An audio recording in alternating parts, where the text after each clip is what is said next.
Hey everybody, this is Badass Billy Gunn. Check out DJ Delz. Just check it out. It's awesome. If you don't, I got 2 words for you. Suck it. DJ Delz. One thing for sure, after last night, I am convinced that AEW is a threat. I don't want to get into some long review going through every single match, but I definitely want to speak a little bit about it.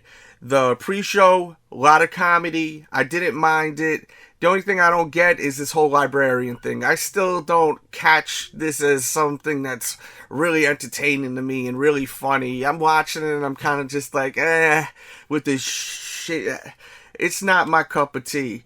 But other stuff I loved. Like the Nakazawa dude, hilarious to me. Some people don't think he's funny. They may think the librarian shit is funny. But to me, the librarian stuff, it is a fail to me. I'm not into it at all. It's just almost cringeworthy to me. But I love the match with the Michael Nakazawa dude versus CEO. I thought that was really fun, really entertaining, and a lot of comedy in it.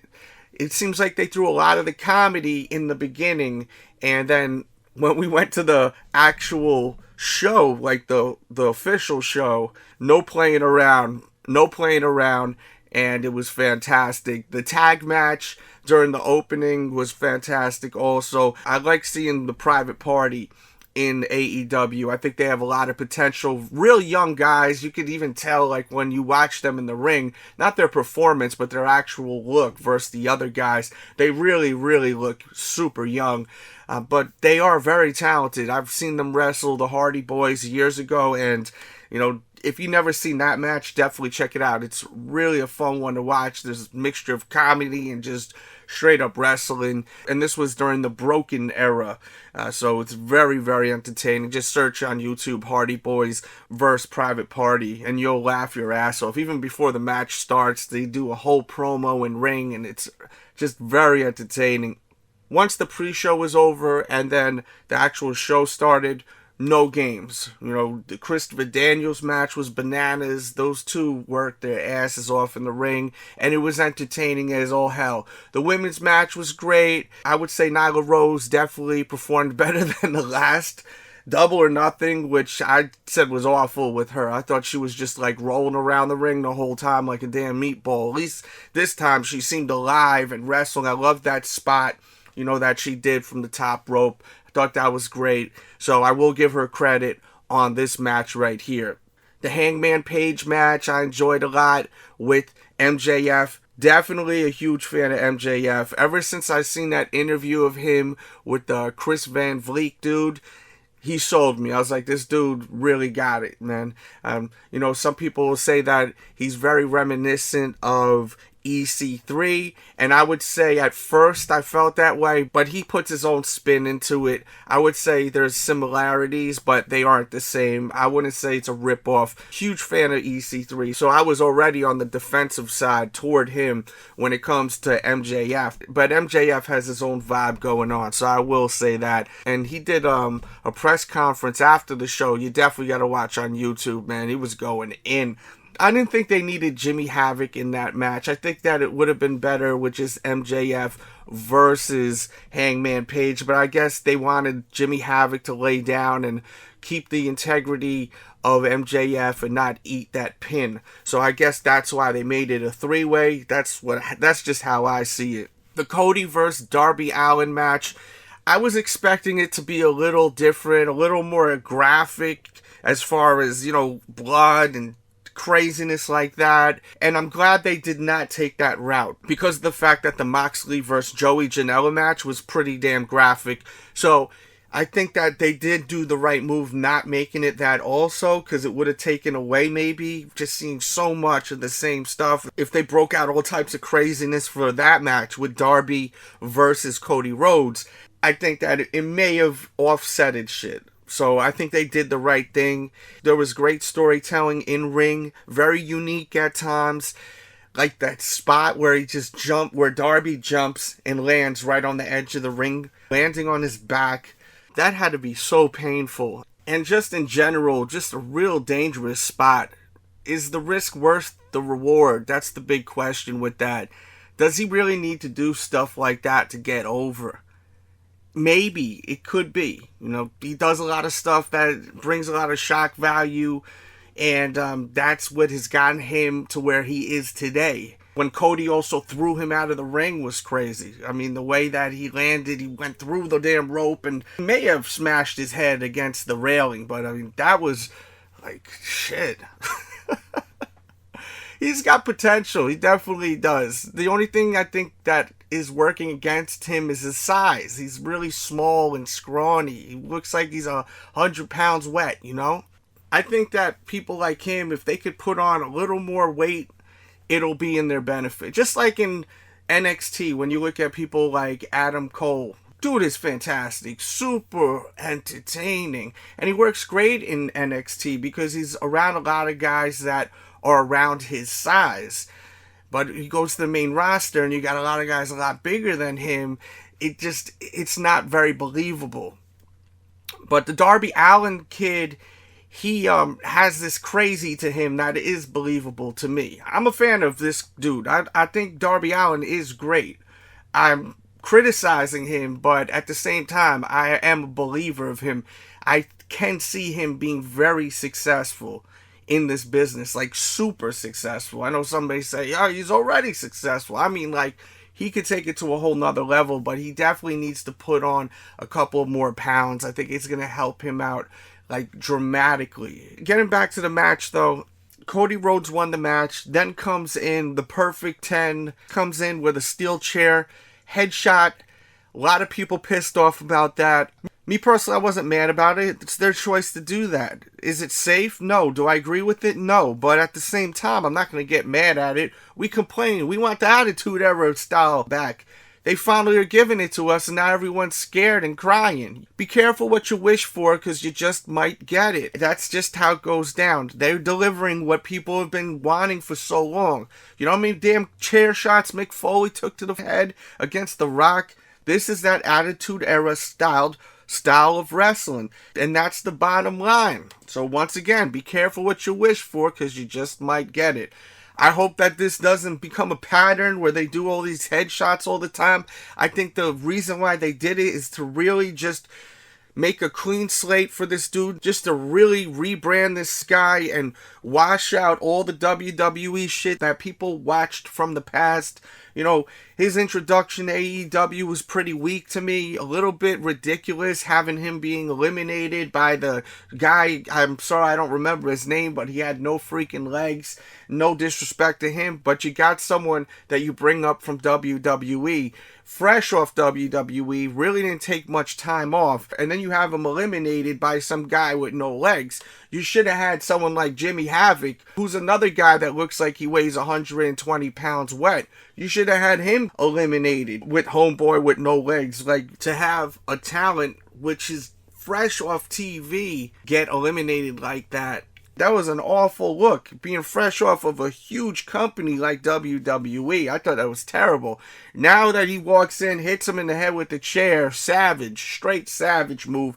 You know, really hit him hard too in the damn head. That's the way to reintroduce someone and kind of wash away all the stuff from back in WWE with this dude developing this new character. And I think that was the plan. That was their goal. Their mission was to just erase all that WWE shit by doing something so shocking. And it worked. It definitely was effective. People are still talking about it. And that's why they did that damn chair shot, man. To really get people talking that, dude, these guys are not messing around. And I was watching a little bit of it with my kids. Once I seen this match was about to start, I told them, you gotta go. I pretty much know when the kids need to leave. And that was one match where they definitely needed to go. So there was times I'd let them watch a few of the matches, then be like, okay, you gotta go. And then they would be like, can we watch a little more? And then I'd see like the next match, which we're about to talk about, the Elite match with the Lucha Bros. That match was fantastic. And I knew it was going to be kid-friendly, and it definitely was. But, you know, Cody Rhodes, he gets in the ring, it's not going to be kid-friendly. This Jimmy Havoc dude, you don't know what he's going to do. As I said, the dude is a scrawny little dude. He's going to have to do shit for shock value for people to pay attention to him. But, like, if I see, like, a Jimmy Havoc on TV, or Darby Allin, or Cody even, or John Moxley, then, the kids aren't going to watch it. Because there's a good chance that this is not going to be some PG stuff, which I'm fine with. Because we have WWE now for the kids to watch, and then AEW is basically for the adults. That's where I stand with both of those products. AEW versus WWE. AEW is for adults. It's clearly for adults, and WWE is for the kids. So they both can coexist. Will WWE try to be more adult to compete this fall with the ratings? I have a feeling they will be. Especially when they're on Fox, and Fox wants those ratings up, and they see a different company kicking the crap out of them in the ratings. But at the same time, is this going to affect the ratings if this is more of an adult show? I don't think so, because you got adult shows like The Walking Dead who are just killing it with the ratings. Their show does so damn well. The ratings aren't as great as they used to be, but they're still amazing. Because I know some people are going to say, oh, The Walking Dead fell off. The ratings aren't that great.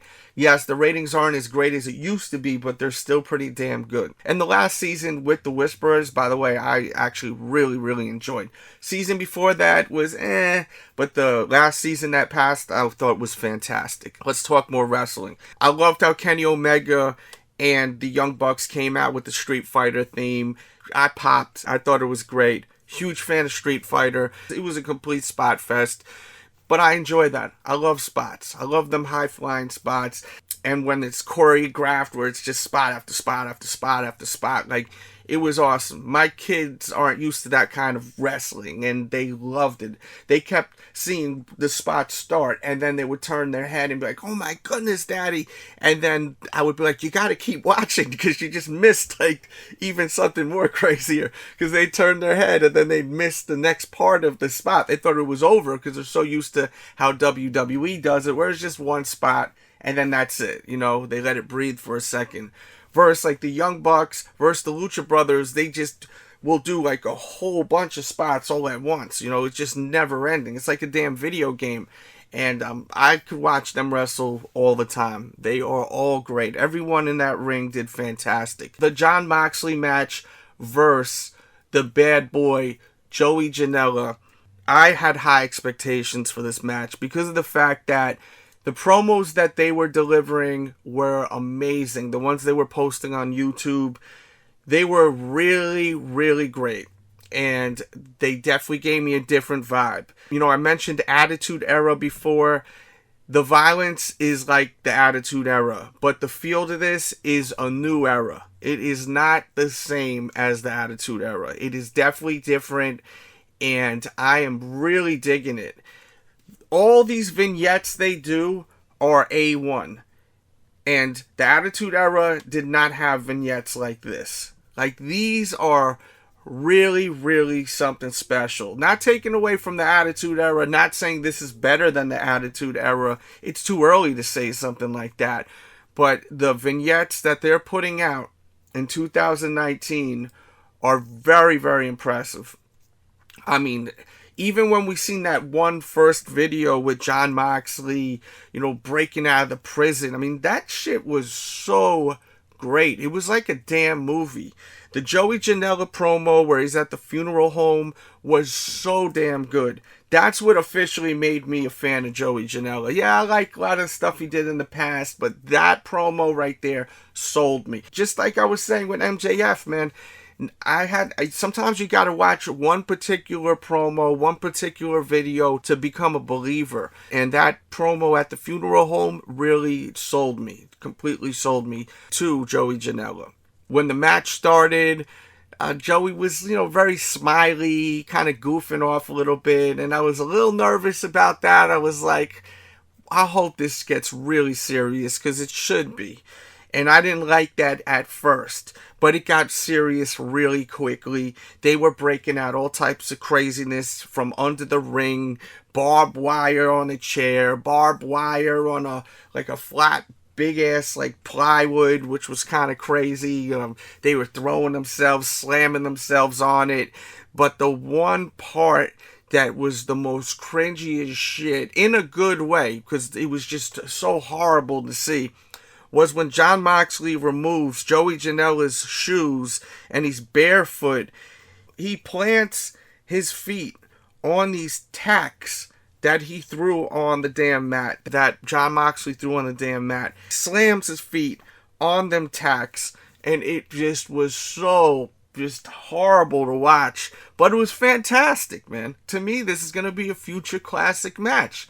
It just would not stop getting crazier and crazier, and I don't remember watching something like this since the Attitude Era.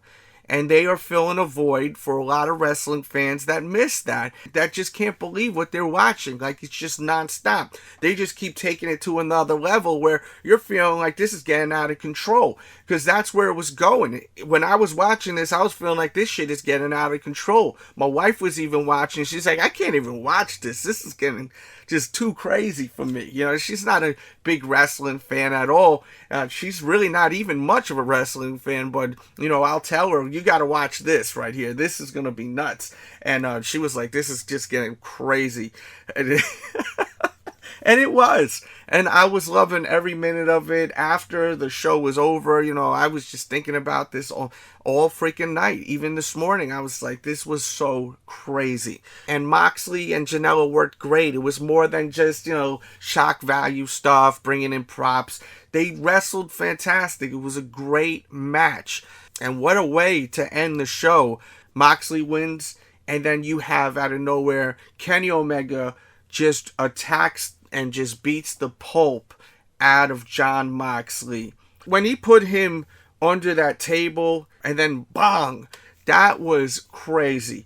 I mean, you could really feel the anger from Kenny Omega that he was really trying to deliver in his performance attacking Jon Moxley. You could really feel the anger and frustration from what Moxley did from the previous show, Double or Nothing. And that is a true performer, when you can actually watch something and forget for a second that this is fake. This is not real. It really felt real. And that's what's missing in wrestling. I was talking to someone at a store, and she noticed I was wearing a Razor Ramon shirt, and she said, man, I love that era. You know, I used to watch wrestling all the time because it felt real. I don't watch it no more because it's blatantly fake. And I thought that was so dead on with why a lot of people got turned off to wrestling. But this right here feels so real, man. And I loved how Moxley was grinning even when he was getting his ass kicked. Almost like he was enjoying the pain and the beating and the brutality. He loved it. I knew this was going to be the make him or break him for a dude. Because there was a lot of anticipation for this match because of all them awesome promos. And him delivering not only in the match, but also delivering when he's getting his ass handed to him, when he's getting beaten up by Kenny Omega, really is telling that in the future, he's just going to keep delivering more and more greatness to us all. So I'm excited for the next show, and All Out is going to be incredible. There's no doubt in my mind. All Out's going to be incredible. This show was so much tighter than the last show, and the way they ended it, I just wanted more. I just want more of this shit. Like, I didn't want this whole interaction with Kenny Omega and Jon Moxley to stop. So right now, I'm so hyped for the promos that are about to start coming, and on top of that, the actual match at All Out. So they did a great job. I mean, it was amazing. So that's my review on this Fyter Fest. I thought they really delivered. I'm going to throw this portion of the podcast also on YouTube because I want to try to grab some more people to the Patreon where the full podcast is. Every single week we do a podcast over at patreon.com/DJ Delz with Q&A. You literally are like an executive producer of the show where you enter your questions in and I speak about whatever you want me to speak about. So give it a shot. There are free episodes there to listen to. If you're still on the fence, listen to some of the full episodes over at patreon.com/DJ Delz. That will be linked in the description box below. And for everyone on YouTube, please smash that thumbs up button if you enjoyed this video. And I want to know your thoughts on this Fyter Fest pay-per-view. It's all good. If you disagree with stuff that I'm speaking about, go in the comments. Leave your thoughts. If you're praising some of the stuff I'm saying, praise it. If you're not feeling it, go in. Drop a number 2 on it. Drop a deuce on it. Let me know how you're feeling about the Fyter Fest from AEW. I would love to know. And thanks so much for tuning in. If you're new to the channel, we do have tons of wrestling content here. I go to a lot of wrestling events, interview a lot of your favorite wrestlers, and we also have collectible reviews like Funko Pop and more. So definitely give us a subscribe here on the YouTube channel. Don't forget, give the Patreon a shot. Much love, and we out.